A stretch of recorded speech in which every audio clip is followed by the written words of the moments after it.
welcome back to the Red Path. Well, you knew this video was going to be coming, didn't you?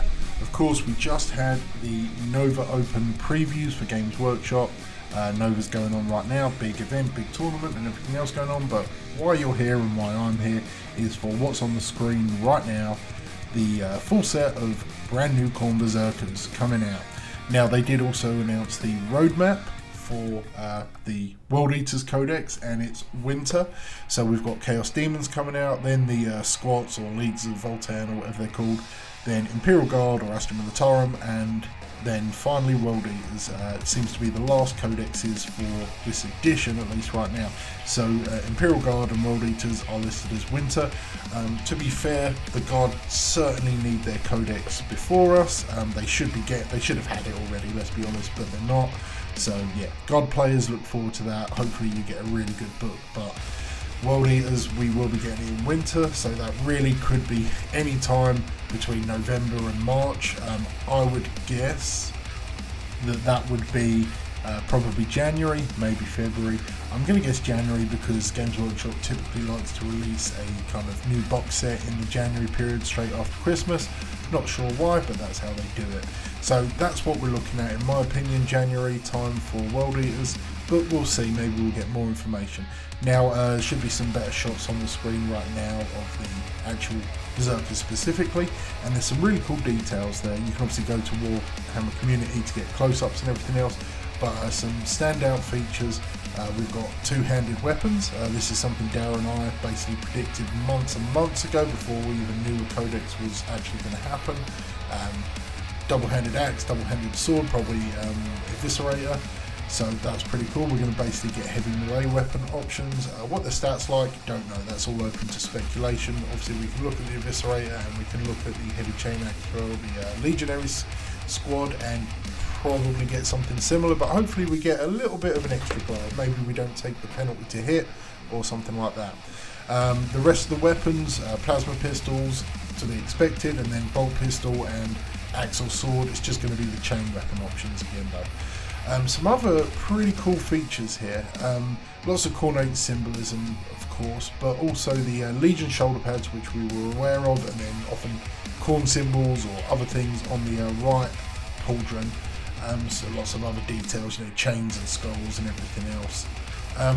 There's actually what looks to be cataphracti shoulder pads on some of the models, which is really interesting. Of course, the Kaidari or Sidari, however you want to pronounce it, the original Berzerkers, I guess you say, the first World Eaters that truly fell completely to the nails, were normally interred in relic Terminator Armor, so maybe it's a bit of a throwback to that, a bit of a callback to that, which is pretty interesting.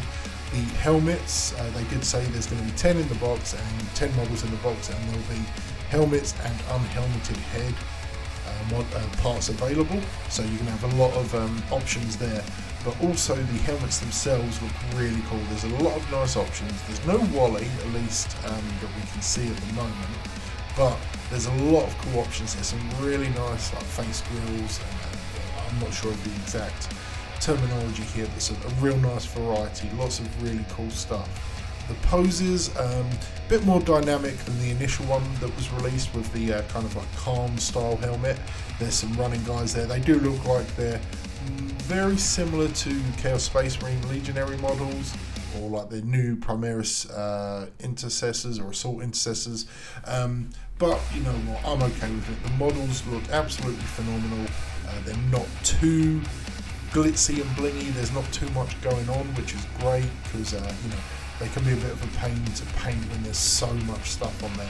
They actually look really quite interesting to paint. There's enough on there to get different colours, different details and stuff like that, but not going to be very time consuming. So I think these will be really good to make tabletop ready pretty efficiently. I really love these models. I've got to say, absolutely love it. Didn't expect much from the Nova preview, but was very happy with what we got. I was kind of quietly hopeful that we would get Berzerker previews, which we did, but also getting the roadmap announcement is excellent. We can now kind of really start planning and thinking about, saving money basically for what I'm going to guess will be the first part of 2023. So yeah, that's really it from this. There wasn't much more information in the preview itself, by the Warcom guys who were talking about it. Like I said, they did mention there's 10 models in the box, so we know that's going to be $60 or I think 45 quid, 45 pounds in the UK typically, and whatever other currencies you'll have. But yeah, we know what it's going to cost. It's not going to bother us anyway. We're going to be getting 88 of these Sons of Guns. But yeah, alright, that's about it for this one. Not much else to report. There was a lot of cool stuff in the preview. Do recommend you watch it. I saw most of it. I was kind of at work sneakily catching glimpses here and there. So really cool stuff all across the board. But obviously this is what we're here for. And yes, I am impressed. I'm very impressed and very excited and cannot wait to get my grubby little hands on these. I'm actually going to make sure I enjoy hobbying on these, and you can hold me to that. Alright, so that's it for this one, folks. Until next time, stay healthy, stay safe, and kill main burn.